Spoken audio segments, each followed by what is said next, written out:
E saúde, irmão, com a paz do Senhor. Amém. Está todo mundo alegrezinho nessa noite? Amém. Já vi que os irmãos lerem a Bíblia aqui em pé, né? Então vamos ler logo o texto, Atos dos Apóstolos, capítulo 4, versículo 20. E depois nós pulamos para o versículo 29 ao 31. Atos dos Apóstolos, capítulo 4, versículo 20. Aí depois nós vamos para o versículo 29 ao 31. Amém! Glória, glória. Atos dos Apóstolos, capítulo 4, versículo 20, versículo 29 ao 31. É o que é o culto missionário. Aleluia, amém. Lá no Santa Cruz eu só leio a Bíblia quando as crianças estão lendo. Quando eu vejo que elas conseguiram encontrar, aí eu leio. Quase que encontraram as crianças. Glória a Deus. Os adultos encontram mais rápido, né? Vamos lá, vamos ver. Atos dos Apóstolos, capítulo 4, versículo 20, 29 e 31.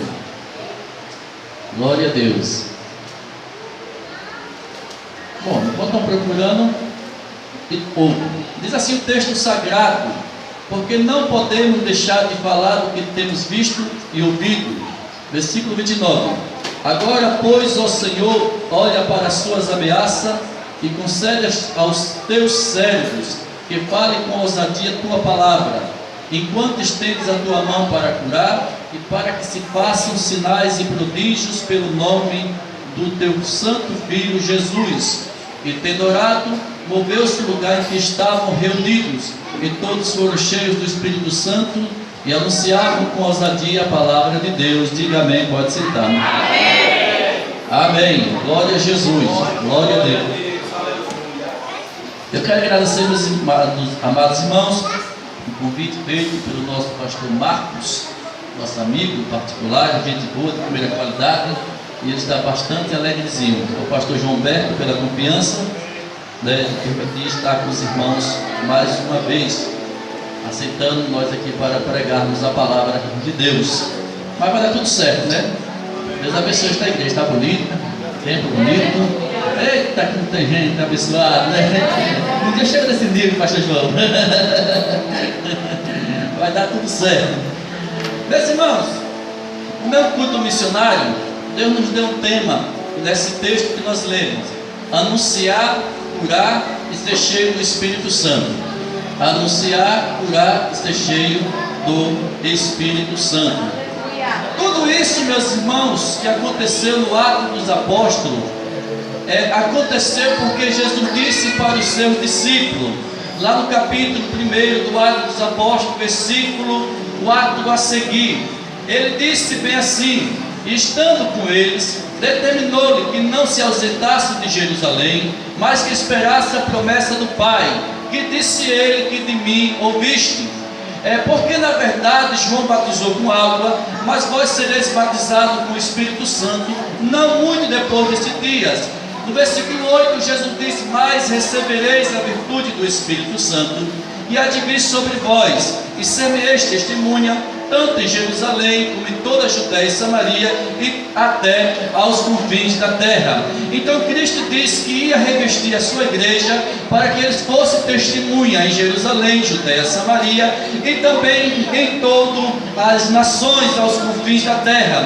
E cumprindo-se o dia de Pentecostes, diz a Bíblia Sagrada, que os discípulos estavam reunidos no mesmo lugar, e de repente veio do céu um som veemente e impetuoso, encheu toda a casa onde eles estavam assentados, reunidos, e foram vistas por eles línguas repartidas como de fogo, as quais pousaram sobre cada um deles, e todos eles foram cheios do Espírito Santo. Por eles falar uma língua estranha que nunca ninguém tinha ouvido aí, algumas pessoas daquelas região pensou que os discípulos estivessem bêbados ou mortos ou endemoniados, porque nunca tinham visto eles, homens sem letras, sem faculdades, falar idiomas do nível de cada nações que estava ali. E Pedro, pregando a palavra, meus irmãos, pôs-se de pé, com os 11 levantou a sua voz e disse-lhe: varões judeus, e todos que habitam em Jerusalém, seja isto notório, escutai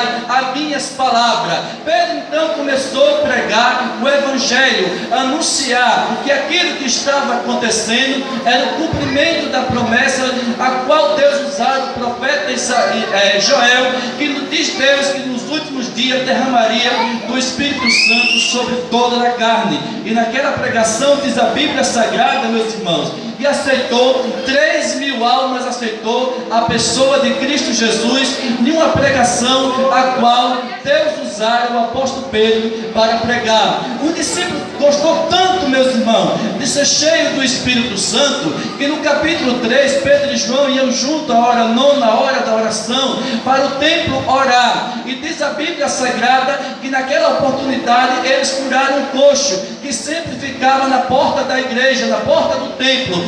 Veja, meus irmãos, eles ficavam na porta do templo e Pedro e João dizem: nós não temos prata, nós não temos ouro, mas aquilo que nós temos, nós te daremos, te damos. Em nome de Jesus Cristo, levanta-te e anda. E o moço começou a andar, saltar e a glorificar a Deus.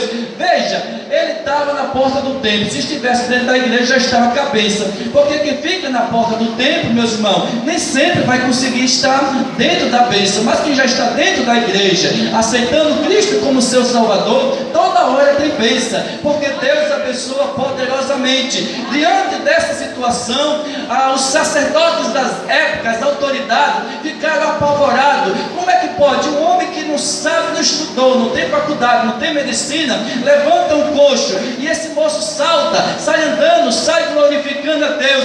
Então eles disseram para que não mais os cristãos da época falassem do nome de Cristo, falassem do nome de Jesus Cristo, até porque eles estavam perdendo várias pessoas da sua religião. Tanto é que na primeira pregação de Pedro aceitou 3.000 almas. Então eles ficaram preocupados com a situação do cristianismo estar crescendo. Mas Pedro, pregando a palavra, meus irmãos, disse no versículo 20: porque não podemos deixar de falar do que temos visto e ouvido. Nós não podemos de forma alguma pararmos de anunciarmos a pessoa de Cristo Jesus. Então a primeira coisa que nós aprendemos aqui é que a igreja de Cristo precisa anunciar, a igreja de Cristo precisa pregar que Jesus Cristo é o Salvador das nossas vidas, que Cristo é o ser que pode transformar o mais vil pecador. O apóstolo Paulo, escrevendo no livro de 1 Coríntios, no seu capítulo 9,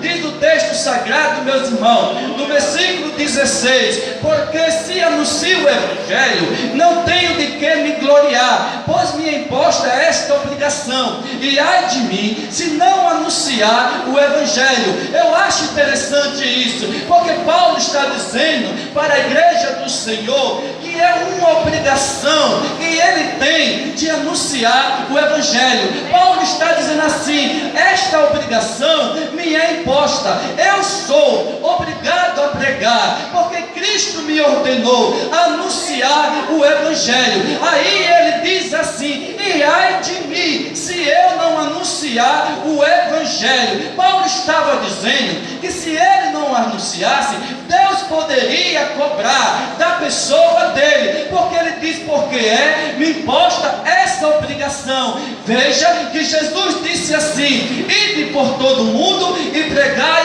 o Evangelho a toda criatura. Quem crê e for batizado será salvo, quem não crê será condenado. Então a igreja primitiva, ela anunciava o Evangelho, ela pregava o Evangelho. Quando alguém questionava a Pedro e a João a respeito de quem tinha levantado aquele coxo, meus irmãos, como é que eles conseguiram fazer isso? Eles disseram, meus amados irmãos, que foi em nome de Jesus Cristo.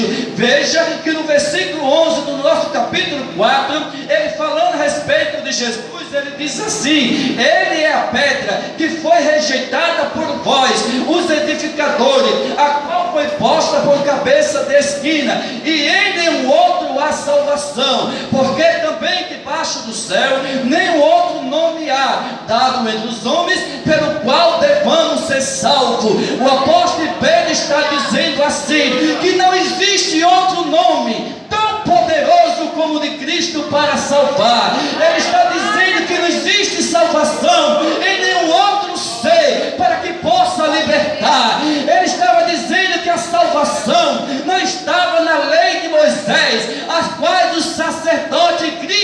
guardava, não estava na palavra dos profetas.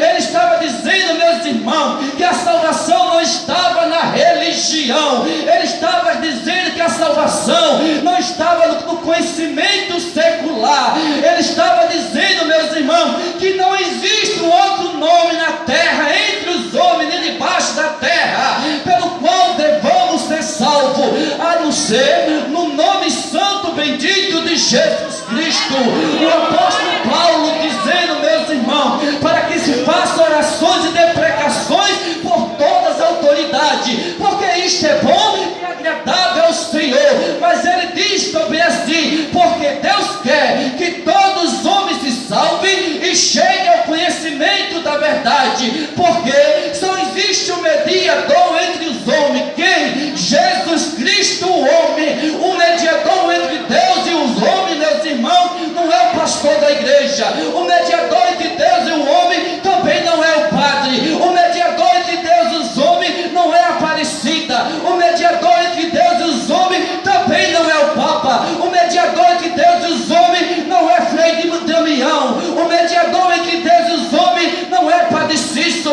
O mediador entre Deus e os homens, meus irmãos, não é o dinheiro. O mediador entre Deus e os homens não é o presidente da República. O mediador entre Deus e os homens chama Jesus Cristo de Nazaré. Por isso eles não cansavam de anunciar e de pregar que Jesus Cristo era o Salvador. O apóstolo Paulo, indo no caminho de Damasco, diz a Bíblia Sagrada, meus irmãos, que ele teve encontro com Jesus Cristo, porque nenhum discípulo da época tinha autoridade ou coragem para dizer para Saulo de Tarso que Jesus Cristo era o Salvador. Mas Jesus Cristo marcou encontro com Saulo naquele dia e falou com Saulo, e Saulo caiu do cavalo, se arrependeu dos seus pecados. Jesus nos salvou. E Paulo, escrevendo agora aos Romanos, ele diz assim: porque eu não me envergonho do Evangelho. Por que, Paulo? Porque é o poder, é o poder, é o poder, é o poder de Deus. Para quê? Para a salvação de todo aquele que nele crê, seja do grego, seja do judeu. O Evangelho é poder de Deus para a salvação. Ele, escrevendo ao livro de Coríntios, ele diz assim: porque a pregação da cruz é loucura para os que perecem, mas para nós que somos salvos é o poder de Deus. Muita gente diz assim: